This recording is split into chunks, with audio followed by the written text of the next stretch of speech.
What's going on, YouTube? It's your boy Humble Warrior checking back in with you again. Had to kind of like get my mind together on some things. Been watching a few talk shows, sports mainly. Watched a little bit of the Big O Show. I was actually listening to a segment just then about the Chris Jones roughing the passer penalty against Derek Carr last night that kind of flipped the game. It could have flipped the game in the Raiders' favor. However, the Chiefs prevailed by a point. And then they brought up the points about Tua and the concussion protocol and how he had a concussion on Sunday. The previous Sunday when they played the Bills, that was like 2 weeks ago. So my thought process on it is simply this: Tua came out and he said out his own mouth, it was my back. Then the reports came out and confirmed exactly what he said. Now, when do we as people get to tell somebody else that they're lying about their own well-being? I didn't realize we got to the point where we belittle people for their own health risk assessment. If Tua know he has serious back issues coming into that game, and the fact that he already said that he was nursing his back, and the fact that his back locked up on him when he actually hit the turf the way he did, and then it caused him to stumble and have that issue, even though you saw his back hit first, then the back of his head slam against the turf. When they took him to the back, they went through the proper protocol procedures that they were instructed to go by the law, by the T. Now, with that being said, because of that, the doctor came back and said that there was nothing wrong with Tua. He didn't have a concussion. Now, in that aspect by itself, if he did not have a concussion, and if the doctor cleared him to go back on the field, how is it that people like Shannon Sharp and Skip Bayless call him a liar? He gets called a liar because he literally stood up there and said, it was not my head, it was my back. And they reported his ankle being sore. In the report, it stated that a neurological issue within his back basically triggered that response that he had got on the field. Even the following week that he hit the ground and he locked up, they literally did in-depth tests at the University of Cincinnati's trauma center to test for anything with his neurological system, anything regarding his brain, anything regarding his neck, anything regarding the nerves around his head and his neck area, and found nothing. But yet he's deemed a liar. Why is he being called a liar for what he knows is wrong with him? And people don't understand how fast Tua heals, because in college he actually had tightrope surgery. Less than 7 days later, he's on the field playing against Oklahoma after just having tightrope surgery on one of his ankles. Then he had a tightrope surgery on another ankle, and he not even a week or two later, he played against Georgia, which most people don't heal that fast from that type of stuff. But they're making his name out to be a scapegoat, out to be a whipping boy or a whipping lash, to say, hey, well, we're not going to make that same mistake that we made with Tua. Because for one, you didn't throw the flag when the man got slammed to the damn turf. You didn't throw it. You proceeded on to the next play like nothing happened. Then when y'all realized he wasn't getting up, and his response by his hands coming together, which I forgot the terminology for it. Once I look it up, I don't mind coming back on the camera and saying it. But because his hands locked up like that, and he looked at his hands like, what the hell is going on with my fingers? Then y'all came out with we're going to revise the concussion protocol. Then all of a sudden, people like Tom Brady and Derek Carr and people like that are getting flags left and right because they're deemed as roughing the passer. Like, that makes no sense to me. So why is it that now all of a sudden Tua has to be that example for the league to say, hey, maybe you shouldn't slam the quarterback. We don't care if you tackle him, but just don't slam him. Or don't let their head smack the back of the turf because you're trying to send a statement. Now, people like Aaron Donald, that's what he does. He forcefully slams quarterbacks to the ground. He didn't get penalized for it this previous weekend because that's what he did to Cooper Rush. There was no penalty. Go back and look at the tape. There was no penalty. He just slammed him to the ground. Cooper Rush didn't bang his head, though, but there was no penalty for roughing the passer. I'm pretty Zach Wilson, he took a sack this weekend. There was a penalty for roughing the passer. So the thin line that the NFL is playing is a very dangerous game. But I'm really, really annoyed by the fact that this Tua narratives keep coming up. I feel as if though he had put the league on notice because a lot of people had wrote him off. They were saying this is last year to prove anything. What did he have to prove exactly? That he belonged?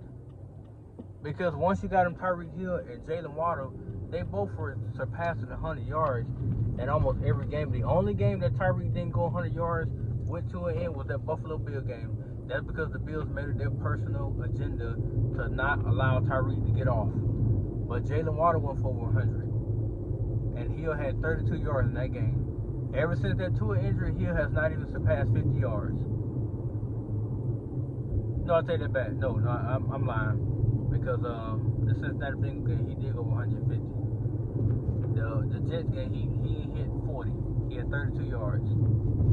Now, in that aspect, the league is trying to minimize the impact that the Dolphins could have because you saw how illegal that receiving corps was, and I got a lot of backlash behind what they deem or they want to call a super team. A lot of people want to call that team illegal because of the speed that it possesses and because of what they can do on the field.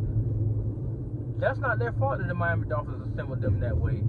But, to be fair, they had to try to slow down that momentum because they saw where it was heading. Because Tua and that offense was damn near unstoppable.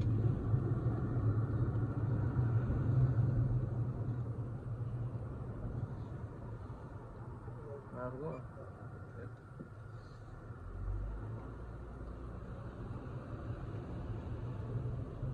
They had amassed 3 touchdowns in only 19 minutes of time possession against the Bills. They put up 28 points in the fourth quarter against the Ravens defense. Which the Ravens defense is not that great, but they do lead. They are number one in takeaways, which Tua provided. He gave them 2 of them, but then he came right on back and dropped 28 on their head before they can blink. Before they can blink, he put 28 on them in the fourth quarter. Then the next week they put up 21 against the Bills. Now you do the trajectory of where they were going. It wasn't going downward at all. They weren't going to slow down. This is a situation where they could have been, i.e., the greatest show on turf, part 2. That's how significant their offense was becoming. Yeah, they didn't have much of a running game to speak of, but what they were doing was putting the league on notice, so the league had to respond in such a way to where, hey, we got to slow this down. So why not have somebody else, quote unquote, hurt Tua or make him injury prone again, as they label him. So let's push him while he's trying to complete a pass and push him off his feet and let his back and his head hit the turf. Ding, ding, ding. He get up, he wobbles. He regains his balance, walks a few steps, wobbles again, and then the league starts to panic. Oh, well, this is not good. Let's get him out of there. Took him to the back. They ran their test, their protocol in those 30 minutes of that halftime. They said he was good to go. He came back out there. What did he do? The first drive didn't do so great. The second drive, which basically went into the fourth quarter, I think it was. Third and 22. He connected with Jalen Waddle for 45 yards on the money. If you had a concussion, can you really do that? Can you really honestly say you can complete that pass on 3rd and 22? Matter of fact, because I like Shannon so much, I want to redirect that to Shannon Sharp. Could Tua really do that under a concussion, sir? Because you seem hell-bent on this narrative that boy had a concussion, yet you have no evidence or no facts to back it up. All you keep saying is, Tua lied, he had a concussion, and he said it was his back. Where's your proof they had a concussion at? Where is it at? If you pass the protocol, where's your proof that he had a concussion throughout that game? Where's it at? Because he did have concussion that Thursday night against the Bengals after he sustained that injury. But where's your evidence for that Sunday? I would love to hear this. Because you don't have nothing to stand on. You're just running your mouth. But once again, on 3rd and 22, could he really complete a 45-yard bomb? Man, let me repose that question. How many quarterbacks you know can complete that on 3rd and 22? How many guys can actually do that? Josh Allen, Patrick Mahomes, Tom Brady, Justin Herbert, Joe Burrow. I just want to know because I've seen a lot of big 3rd down plays that not many people convert. I've only seen it done maybe a handful of times. And he did that basically with, I think, 2 receivers running routes. It might have been 3. But Waddle was his primary I think his 3rd read on that play because he watched the play go through progressions. 1, 2, bam. And he looked off the safety to get Waddle the opportunity to get down the field and to make that catch because the safety was occupied with Hill on the left because Hill ran a straight up go route.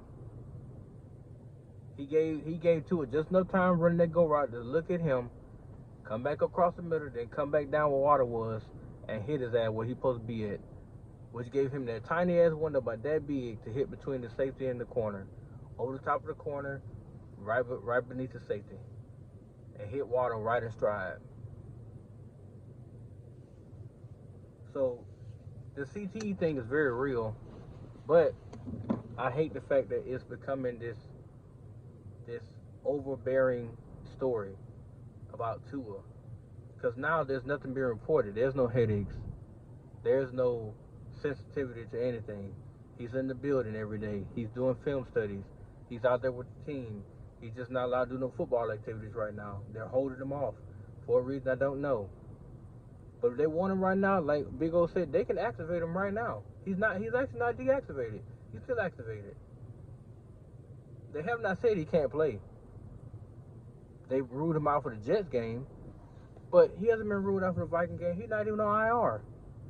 The coach refused to put him on there because he already knows that Tua's available. He can actually go out there and play.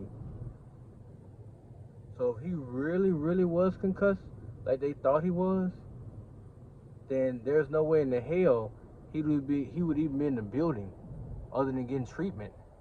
He would not be in no film room. He would not be sitting there talking with Coach McDaniel. He would not be going through things with the team.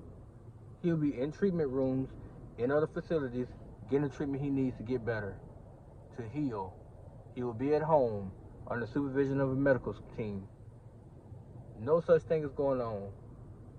He didn't travel with the team because he opted to stay home, but he was probably sitting there writing down notes, taking up different little notepads and stuff like that, looking over the game film, because McDaniel noted they had text before the game. So I'm not going to say it's a conspiracy, but I find it rather unique that once he got taken out or once they removed him from the picture, look at how decimated Miami offense has become. They're basically top tier. They're basically lower tier 3. They look very, very below average without him. Say what you want to say about him. I don't give a fuck about that. Say what you want to say about him. But there's no denying what he can do for an offense. And this Mike McDaniel's offense was specially predicated to what he does best. Talk about his inefficiencies all you want. He still is one of the best young quarterbacks in the league. And he's proven it. Ain't no more disputing about him and Joe Burrow and Justin Herbert. The only thing you have against him is that he can't stay healthy. That's the only thing that we all be concerned about. But you take shots the way he takes them, then what's going to happen to you? Look at Justin Herbert, busted ribs right now.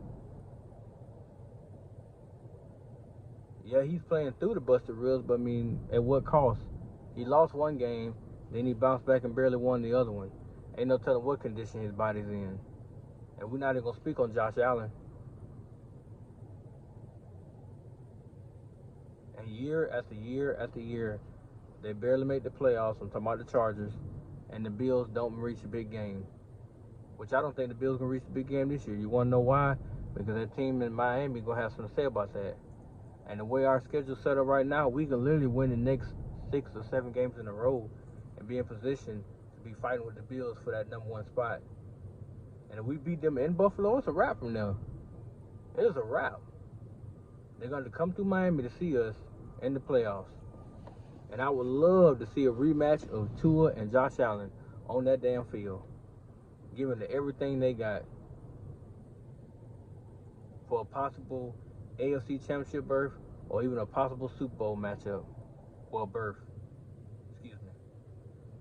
And let me tell you right now, if the Dolphins, if Tua reemerges by like next week, which I think is what will end up happening, if he reemerges and stays healthy and they take this nice little ride, and they end up meeting the Bills and they beat them too, and then they go into the playoffs, win a game or two, and they end up hosting the Bills with the AFC Championship game or whatever, that's gonna be a game I'm definitely gonna be like locked into, because the Dolphins beat the Bills and they make the Super Bowl. A lot of people, a whole lot of people gonna owe to an apology, i.e. Shannon Sharp, i.e. Skip Bayless, i.e. Stephen A. Smith. A lot of people. They're gonna have to rekindle off them words they were talking about. How they're not sold yet, how they don't believe in them, how this, how that. The only thing they're gonna be able to say is that kid did it. He's carried that team, now he gotta finish the job, which I do believe he'll finish it. Especially if he meets the Eagles. I would love to see the Eagles and the Dolphins play for the Super Bowl. Jalen Hurts versus Tua Tagovailoa. And once that game is over, I do believe Tua will be raising that trophy.